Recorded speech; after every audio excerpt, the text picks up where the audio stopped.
ત્રણ કાળમાં અકર્તાપણું છોડીને આત્મા સમય માત્રમાં પણ રાગનું કરતા થતો નથી. રાગ તો ઠીક, પણ વિતરાગી પર્યાય પ્રગટ થાય એના સકાળે ત્યારે એનું લક્ષ્ય આત્મા ઉપર છે.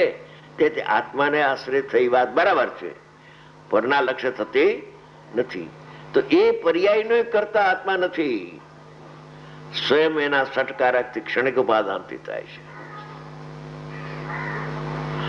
આ જૈન દર્શનની પરાકાષ્ઠા છે. આત્મા અકર્તા છે. એક વખત દિલ્હીમાં મોટું સંમેલન થયું, બધા વિદ્વાનો બધા ધર્મના આવ્યા. એમાં આપણા તરફથી ફૂલચંદ સિદ્ધાંત શાસ્ત્રી પણ ગયા હતા. ત્યારે ખૂબ જાહેરમાં ચર્ચા થતા કે જૈન દર્શન ક્યાં જુદું પડે છે, કે એક જ જૈન દર્શન એવું છે કે આત્મા અકર્તા છે, બીજો કોઈ દર્શન આત્માને અકર્તા બતાવતું નથી. માટે અહીંયા જુદું પડી જાય છે. અકર્તાનો અર્થ પર્યાય ઉડી જાય છે એમ નહીં, પર્યાયનું અસ્તિત્વ રહી જાય છે અને કર્તા બુદ્ધિ છૂટી જાય છે અને પર્યાયના સકાળે થવા યોગ થયા કરે છે. એટલે 12માં જે વ્યવહાર જાણેલો પ્રજ્ઞાન છે એમાં એ ભેદના અંશને જાણે છે કોણ? 12મી ગાથાની વાત ચાલે છે. પછી હજી સ્વપરનો પ્રતિભાસ અને સ્વપર પ્રકાશક જે એજન્ડા ઉપર વાત લીધી છે એ વાત પૂરેપૂરી છણવી છે.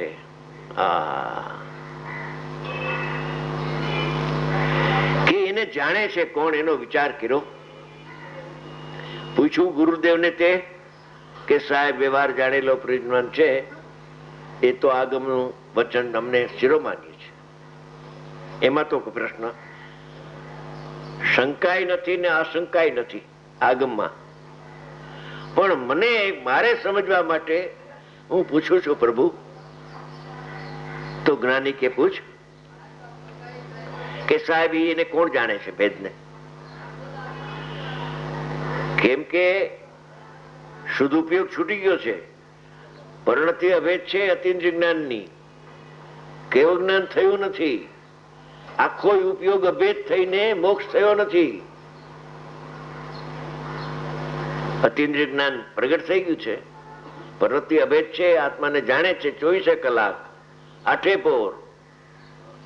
હવે મારો પ્રશ્ન છે ગુરુદેવ કે આને જાણે છે કોણ? જાણેલો પ્રયોજનવાન તે કાળે કોઈને તે કાળે એટલે સવિકલ દશામાં જાણેલો પ્રયોજનવાન છે.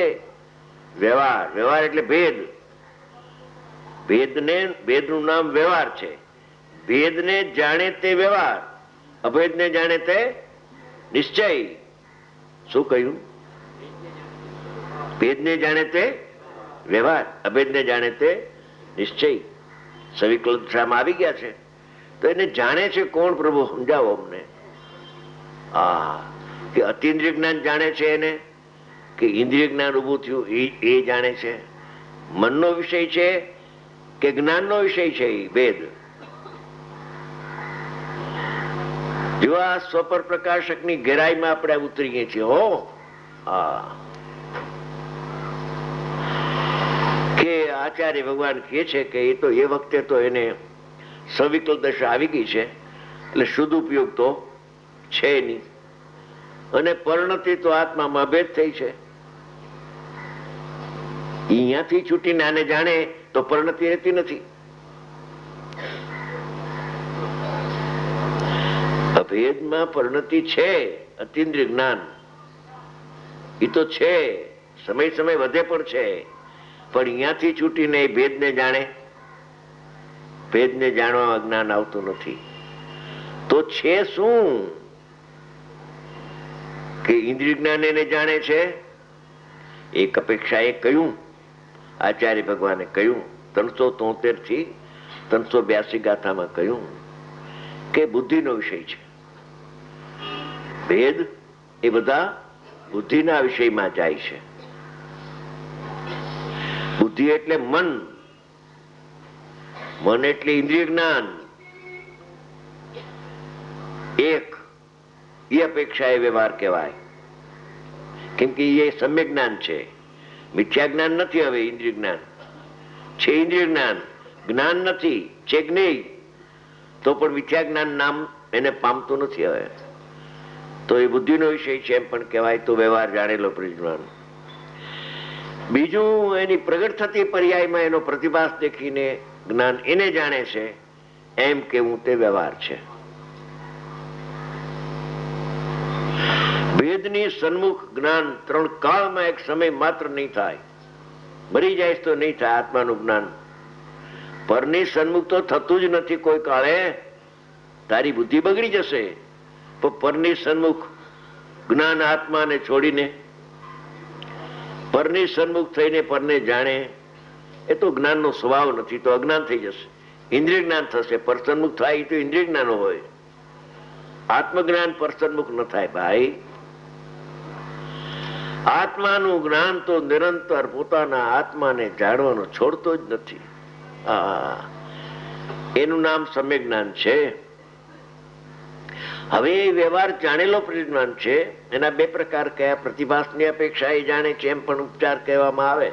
જાણે છે તો જ્ઞાન જ્ઞાનને, જ્ઞેયના પ્રતિભાસ વખતે જાણે છે તો જ્ઞાન જ્ઞાનને, પણ એનું નિમિત્ત દેખીને એને જાણે છે, એ ઉપચાર કરવામાં આવે છે. એમાં કોઈ વાંધો નથી, ઉપચારનું કથન છે. બે પ્રકારના અસદભૂત વ્યવહાર અને બે પ્રકારના સદભૂત વ્યવહાર. બે પ્રકારના સદભૂત વ્યવહાર શું? કે એક તો પોતાના આત્માને જાણતા જાણતા પરને જાણે છે, એ હેતુવશ છે તો જ્ઞાન નિર્વિકલ્પ નિરાલંબી છે, છતાં પણ બીજાનું આલંબન લઈને બીજાને સમજાવે છે. જ્ઞાન કોને કહેવાય? કે સ્વપરને જાણે તેને જ્ઞાન કહેવામાં આવે છે. જો આ ઉપચરિત સદભૂત વ્યવહાર છે, એના પક્ષમાં પણ આત્માનો અનુભવ થતો નથી. હવે ઉપચાર કાઢીને અણુપચારમાં આવે છે. જ્ઞાન આત્માને જાણે છે, જ્ઞાન તે આત્મા, આત્મા આત્માને જાણે છે. એમાંય સાધ્યની સિદ્ધિ થતી નથી. પ્રભુ આ તો સમ્યક દર્શન કેમ થાય એની વાત બધી બહાર આવી ગઈ છે. કે આત્મા આત્માને જાણે છે, એ પણ સદભૂત વ્યવહાર છે, અનુપચારિત છે. ઉપચાર કાઢી નાખો. પરને જાણે છે, ઉપચાર કાઢ્યો, અને અનુપચારમાં આવ્યું કે જ્ઞાન, કે જ્ઞાન આત્માને જાણે છે, આત્મા આત્માને જાણે છે. એવા ભેદરૂપ સ્વસ્વામી સંબંધના ભેદથી કોઈ સાધ્યની સિદ્ધિ તને નહીં થાય. જ્ઞાયક તો જ્ઞાયક છે, આવી ગયા, ભેદ નીકળી જશે. એટલે ભેદના લક્ષ્ય જે વિકલ્પ ઉઠે છે, અથવા ભેદના લક્ષ્ય ઇન્દ્રિય જ્ઞાનનો જન્મ થતો હતો, એ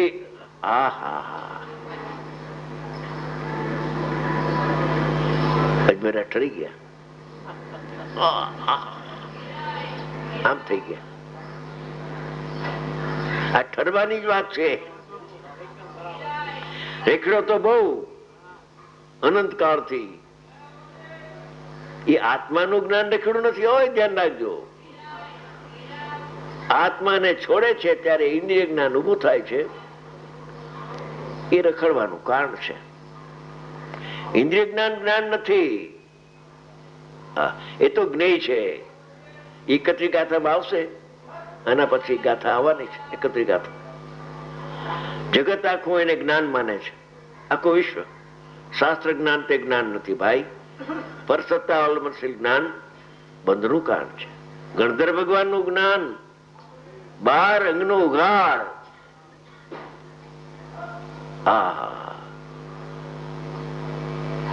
એ 12 અંગનો ઉઘાડ, ઇન્દ્રિય જ્ઞાનનો ઉઘાડ છે, એ દ્રવ્ય શુદ્ધ છે. ઓલું દ્રવ્ય શુદ્ધ તો નિમિત્ત છે.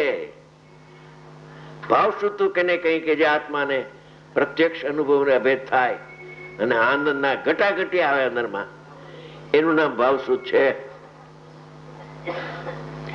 તો કહે છે કે હવે એ વ્યવહાર જાણેલો પરિજ્ઞાન છે એ વાત સાચી, એનાથી આગળ જઈને આત્મા આત્માને જાણે છે એ પણ વ્યવહારની વાત છે, એ પણ અભૂતાર છે. એમાં સાધ્યની સિદ્ધિ નહીં થાય. જ્ઞાયક તો જ્ઞાયક છે, એમાં સાધ્યની સિદ્ધિ થાય છે. હવે આપણે સ્વપર પ્રકાશક અને સ્વપરનો પ્રતિભાસ એ બે વચ્ચેનો તફાવત શું છે એ થોડુંક આપણે વિચારીએ. લાવો તો બોલા 558 ગાથા પંચાધ્યાય શાસ્ત્ર છે, એમાં બહુ સારા ખુલાસા છે.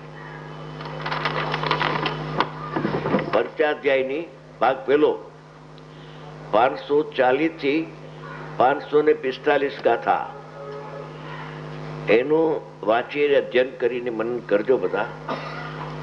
બધા આધાર આપું છું.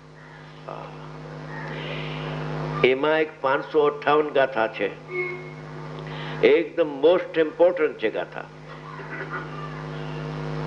એ વાત આમાં છે, આવી ગઈ છે. આ પુરુષાર્થ કેમ કરવો એની વાત ચાલે છે. સત્સન્મુખ કેમ જ્ઞાન થઈ જાય છે અને પરથી કેમ વિમુખ થઈ જાય છે એની વાત આમાં છે.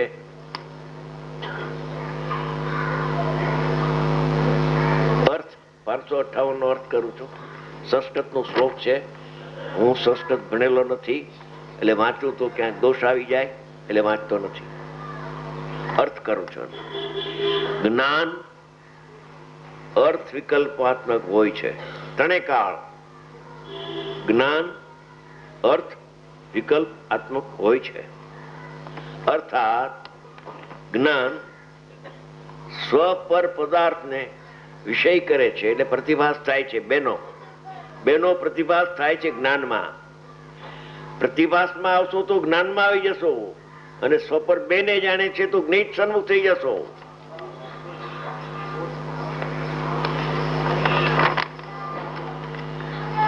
સ્વપર પ્રકાશકમાં દોષ ઉત્પન્ન થશે, સ્વપર પ્રતિભાસમાં અપેક્ષિત ગુણ પ્રગટ થશે અને નિરપેક્ષ અનુભવ થઈ જશે.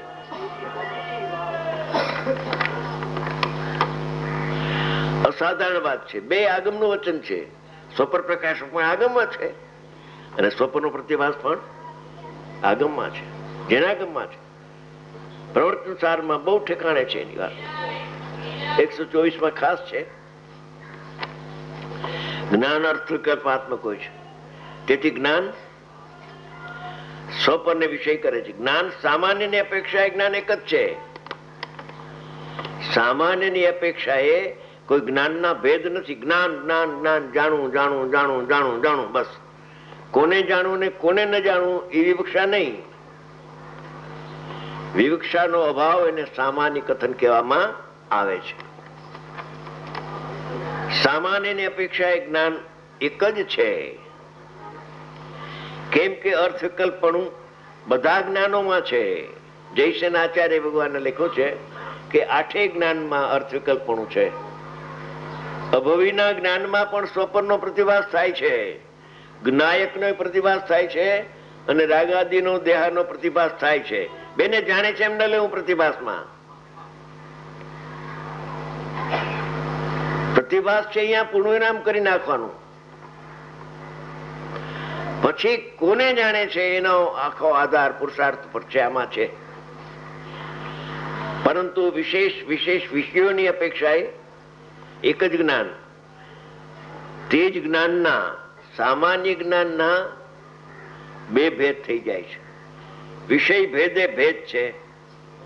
એક જ્ઞાનની પર્યાયમાં સ્વપરનો પ્રતિભાસ તો થાય છે. હવે કોઈ એક જ્ઞાનમાં સ્વપરના પ્રતિભાસમાં જ્ઞાયકના પ્રતિભાસ તરફ જ્ઞાન વળી જાય છે તો સમ્યક જ્ઞાન થઈ જાય છે, અને પરના પ્રતિભાસ તરફ વળે છે તો મિથ્યા જ્ઞાન થઈ જાય છે. કોઈ એને કરતું નથી પણ જ્ઞાન આખું કન્વર્ટ થઈ જાય છે.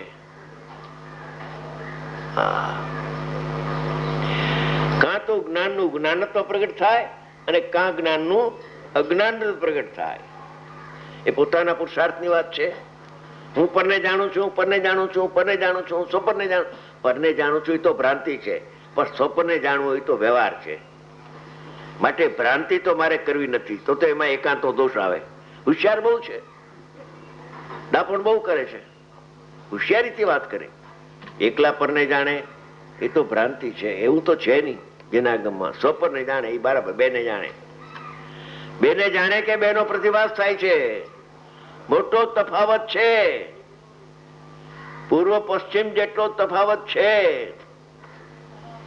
અસાધારણ વાત છે, વિચારવા જેવી છે. વિચાર વળીએ નક્કી થઈ શકે છે. આગમનો આધાર લ્યો, આત્માનો આધાર લ્યો, પ્રયોગ કરો. એમાં વાંધો નહીં, પ્રયોગ કરો. સ્વને જાણે છે ને પરને જાણે છે, સ્વને જાણે છે, પરને જાણે, સ્વને જાણે છે નિશ્ચય, પરને જાણે તે વ્યવહાર. પણ જાણવું રાખ્યું ને પરનું. શું કહ્યું? જાણવું રાખ્યું, નિશ્ચયથી સ્વને જાણે જ્ઞાન, એ વ્યવહારે પરને જાણે. આગળનું વચન છે. હા, થઈ ગયું સ્વપર પ્રકાશક.